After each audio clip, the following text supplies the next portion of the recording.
It's your boy Main, and today we got a Super Shonen United Advanced Combat Guide. Yes sir, and if you do not know, if you watch this video on the day of release, Super Shonen United releases tomorrow, and if you watch it a little bit later, it is already out. I'm gonna give you guys all the insights of the combat, and who better than the person who made it himself, you know? Now, at surface level, Super Shonen is a pretty simple game. It's a lot of mechanics you've seen in one combat, stuns, air combos, down combos, skills. It's pretty basic on surface level, but when it's all put together, it makes for a very unique experience, and it doesn't truly play like any other game that you've played before, most likely. It has its own identity, and that comes with a learning curve and getting used to the game, because if you try to play like another game, you're going to struggle. You gotta play Super Shonen United like Super Shonen United. Now we're going to get all into the nitty gritty of this video. There's a lot to cover, there's a lot to learn, and I hope that you guys learn something. And this game is meant to be laughed. There's so much with this game. It is meant to go to the training zone and practice things, because there's so much to this game. And I am personally still learning new tech and new things in this game. So let me not hold you up too long. Let's get into today's video. So as I said, the combat is pretty simple. You have a 4-hit combo string, 1, 2, 3, 4. The game is very aerodynamic. It's a free-flowing combat. You can go from bouncing people off the wall. There's a wall bounce mechanic. Every knockback has a wall bounce principle, so you can knock people off walls, players off walls. You can knock people off the ground. Any skill that has a knockback, you can knock them back. You can knock them around. That's a big part of the game. And this game is a platform fighter, so the goal is to try to knock the opponent off the stage. And the higher damage they take, the further the knockback does them. They fall off the stage and they end up dying, and you will get kill credit if it was an actual player and not a dummy. But yeah, that's the basis of combat. Let's get a little bit more into it. So let's kind of go over the UI first, so what you're going to see as far as just the combat. So we have 4 skills. Every character is going to have 4 skills. It's going to be your primary skills, and it's pretty much standard of skills you already see. It's going to be attack skills, counters, block breaks, all those different type of things. And then our 5th skill, which I have it on Z right now, is going to be your recovery. Now, recovery is going to be your mechanic to kind of get back on stage. Now, every recovery isn't the same. Some recoveries are really good. Some recoveries are evasive. Some recoveries can even be attacks. So, for example, Jinwoo, if I use his Z's, Quicksilver, you actually get iframes and you get a bit short distance. And you guys see that blinking effect that I got right there? Every recovery is going to give you a recovery state. Now, there are some exceptions to the rule. For example, Goku has instant transmission, and if you hit somebody with the instant transmission, because his recovery can actually attack if you land on somebody, it actually negates the recovery state, and you can end up, extending your combo or whatever the case may be. So you gotta definitely go and test and see how the recoveries. As I said, every recovery isn't treated the same. You guys see Jinwoo, he gets a bit of iframes. Naruto recovery is substitute, and he can substitute out of combos, but he only goes straight up and you don't get any distance. Then you have like somebody like Goku, who can just straight up teleport to where his mouse is aiming, and Luffy, who turns to balloon and floats super high. So everybody's recovery is the same. All recoveries aren't going to be made equal or aren't going to be made the same. So you just gotta like pick and choose with your kit and who you want to play. Now, to touch on skills one more time, just to go over the 1 through 4 real quick that I didn't say earlier that I'm adding in right now. Some skills have tap. Some skills have whole different variations. So I'm going to give you guys a few different variations. For example, we have Sun Jinwoo. So this is his tap variant of his 4th skill, right? It's a quick pop right here. Boom. You can use it pretty much close range. But if you use the whole version of 4, you get like a little gap close with it. And it's a lot stronger, but it's a lot harder to hit. Let's check out a few more examples. So right here we have Goku, right? So it's high speed rush. If I were to just tap it, I would do my fly, and I can either re-tap in 1 and I'll punch at the end, or I can just sit here and fly, and at the very end of my attack, I will punch. Now, that makes it really hard for the combo in the air. So if I were to do like this, it would be a lot more harder to combo in the air. But if I hold it, it's going to instant cast, right? So if I do like this, I can now boom, and then I get a combo extend out of it if I hold the version of the high speed rush. Let's look at another example. Now, this isn't a character guide, and if I didn't say it at first, we will be doing full character guides of all characters tomorrow, right before release. If you guys want to watch out on Guys on Those, see exactly how to play characters, we'll give you guys a little taste of that. So let's take a look at Naruto, because he has one of the biggest examples of this. So we're gonna use this one skill who actually has 3 properties of his skill. So if I was to tap 1 while looking neutral, right, I will do this up tilt until I can combo extend, and I freaking miss my M1s. But as you can see, I can do that. Boom, I get a little up tilt and I can combo extend. That's an extra, basically, E in the air for me. Now, if I were to look down and tap, right?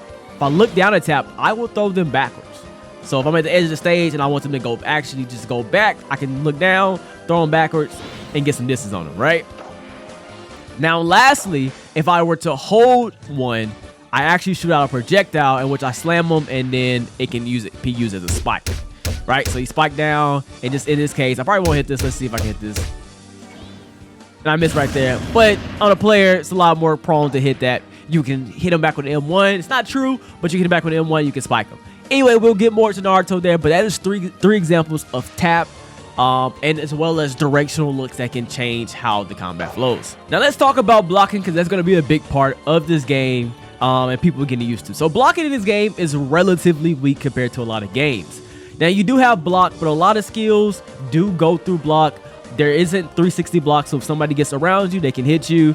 And there's also perfect blocking in the game. I like to call it perfect guarding because it is not like a perfect block like you think it is. So I think I got it on this dummy right here. So you guys, if I see him, boom, I hit him, and you can parry, block, perfect block, perfect guard, whatever you want to call it, any attack, but you do not automatically get prio. As you guys see, I am not getting stunned by any of these attacks. Perfect blocking simply lets you negate attacks, and certain skills that go through block, you can still perfect guard it. And it's going to give you brief iframes.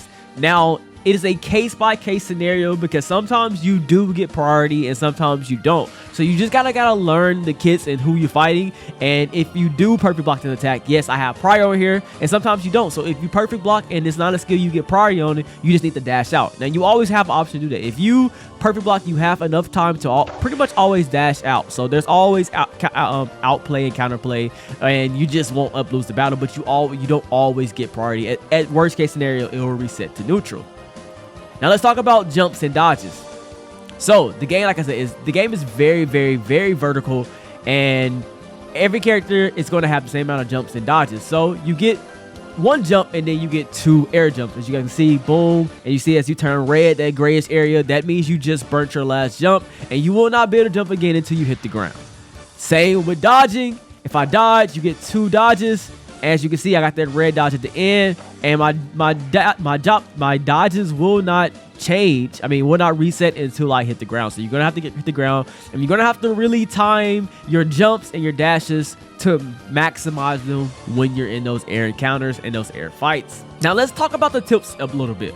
So we have the E, right? E is going to be your up tilt, and now it is a air combo, but I like to call it an air launcher because it's not how general air combos work. You do not need to hit an E to engage in air combat at all. This is launches players in the air. So if you hit an E, boom, you can now go into the state where you can obviously attack in the air. But if somebody was just naturally already in the air, you can just kind of like dash up and start swinging at them, and you will engage in air combat from there. So it's not a true air combo, and you can do a lot of things out of it. So one thing that's going to be something you got to get used to and learn how to do is once you up carry, you can cancel out that momentum with a skill. So if I were to do like this and then do like that, you can cancel out your movement, or like some skills that have a bit of startup time and you need that stun time on them, you can do that. For example, we're going to use Sun Jin-woo real quick. We're going to use his tap version of his 4 skill.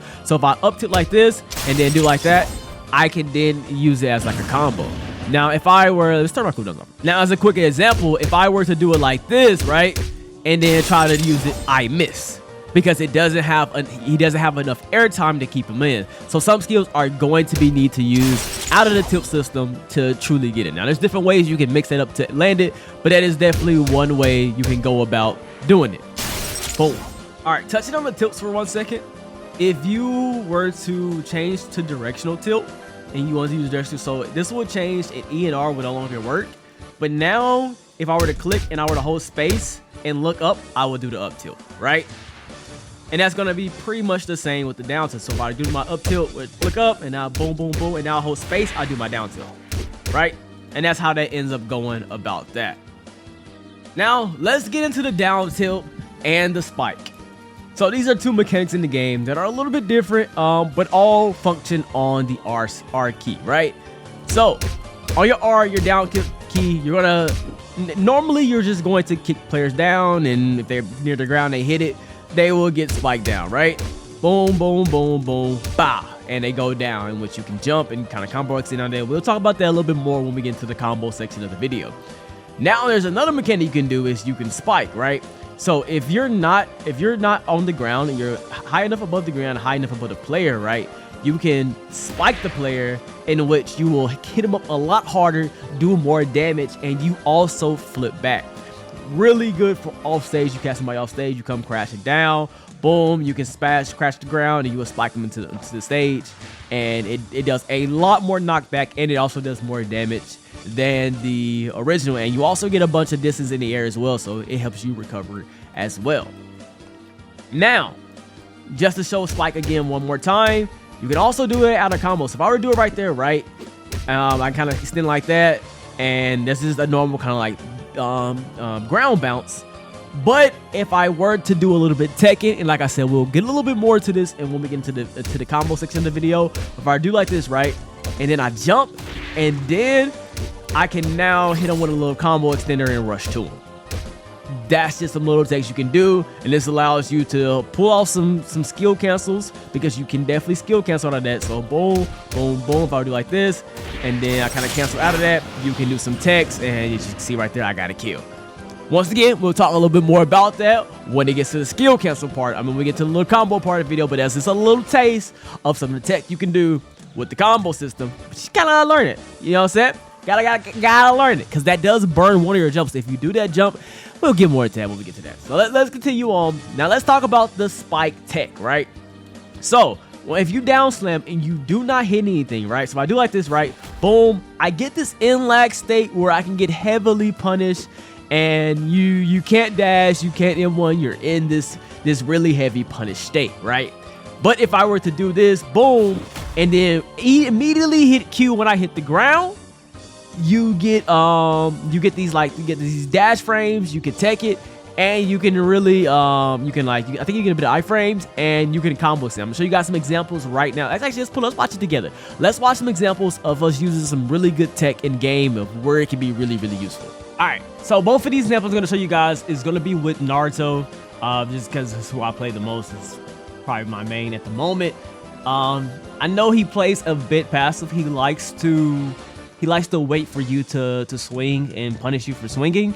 So what I do is I like to bait with my down slam, because you usually punish it, but I'm pretty good at teching it. So what I'm gonna do is I'm gonna bait out the slam. As you guys can see right here, I bait out the slam, instantly roll back. He immediately rushes forward. He's gonna swing. You get caught into it. Naruto has a lot of range recovery skills, and so I'm gonna throw out my clone assault right here. Boom, free punish. And as you see, he's pretty too high. I couldn't capitalize off of it, but that could have been a spike if at the right damage. So I'll show you guys one more time. Go in, I go for the slam. Now if I hit the slam, this is a win for me as well. It's good damage. I probably can follow up as well. But I whiff, boom, immediately go into the tech roll, throw it back out, smash. Let's give you guys example number 2. All right, funny enough, this clip actually was on the same person, so let's just get into it. So boom, you can see right there, I go down, I whiff, come back, but this time I'm gonna throw a demon windmill, which is even better, because I can personally follow up. So boom, I hit that, boom, I immediately roll into it, get a combo, and I get interrupted right here. But watch this nice little finisher, hit her with a clone grab, get above him, and for the spike finish, yes sir, was an excellent finish. One more time, roll back, catch him, boom, which gives me a combo right there. My brother ruined my, my set, and then go for the smash finisher. Nice. But yeah, that's some good examples of using the tech smash and some good uses for it. All right, so that covers pretty much the basic mechanics of everything. And now we're gonna talk about a bit more of combos and show you guys a bit more how that works. As I said, your most thing is gonna happen from just up tilting people and then continuing combos out of that. But you gotta know how exactly to do it. Now the goal isn't to always just use a skill and just like do like this, like it's another game and trying to do combo. You really want to keep people in the air as much as possible, because that's how you're gonna really bounce people off the ground, and you know that's how you really gonna get a lot of your combos and extending. For example, if I were to do like this right here, boom, boom, jump, right? Now that's one thing people are gonna have to get used to. To stay in the air, you are going to have to burn a jump. So if I were to go up to here, bop, bop, bop. Now, I can swing, but that's going to be a lot harder. You know what I'm saying? That's going to be a lot harder to get that combo right there. So for the most part, you're going to have to jump, right? If you don't time your jump, and there's a timing thing behind it as well. You do have to know the timing window. Is it a hard window? No, but you are going to have to know it. And the higher the damage it is, the higher it is to hit the opponent right there. You guys see he kind of went above my head, and the higher they go, the higher it is the same. You know what I'm saying? So I kind of gotta know. So if I were to do it at 115, right, boom, and I do it like this, I'll probably want to dash up. If I dash up, now I can learn. So one big thing, like I said, you're gonna have to know the different damage combos, right? So for example, let's see if I can get it right here. Another thing, another style of combo, like when this is a Jin Woo route that I'm gonna put you guys on real quick. Once the player's over 150, you can end up doing something like this, right? So boom, boom, boom, you can do that. And I miss, but when it's at 150, that is a perfect height for you. You will hit it, and you'll be right on them to combo extend. I'm just missing right now because these things are things you gotta practice. You know what I'm saying? And I actually learned this from a player. I haven't practiced this specific tech enough to know it from the bottom of my heart. But that's definitely something you can do. And there's some combos that you can only do at really low HP. So for example, I'm gonna give you guys this one right here. At 100 HP, this pretty much isn't going to be possible. Probably consider it all, but it wouldn't be exactly the same. So right, boom. As you see, he bounced a little bit too far for you to continue that combo. So you cannot do the bounce tech with this. Now, if he's at 0 HP, right? If I were to try the exact same skill, boom, right here. And you guys see, my aim was a bit off right there. You do have to have right aiming. Like, this is a thing you do have to practice. No matter if you know the combos, no matter if you scripted it, you can still mess up. These combos take some lab, and these combos take some practice.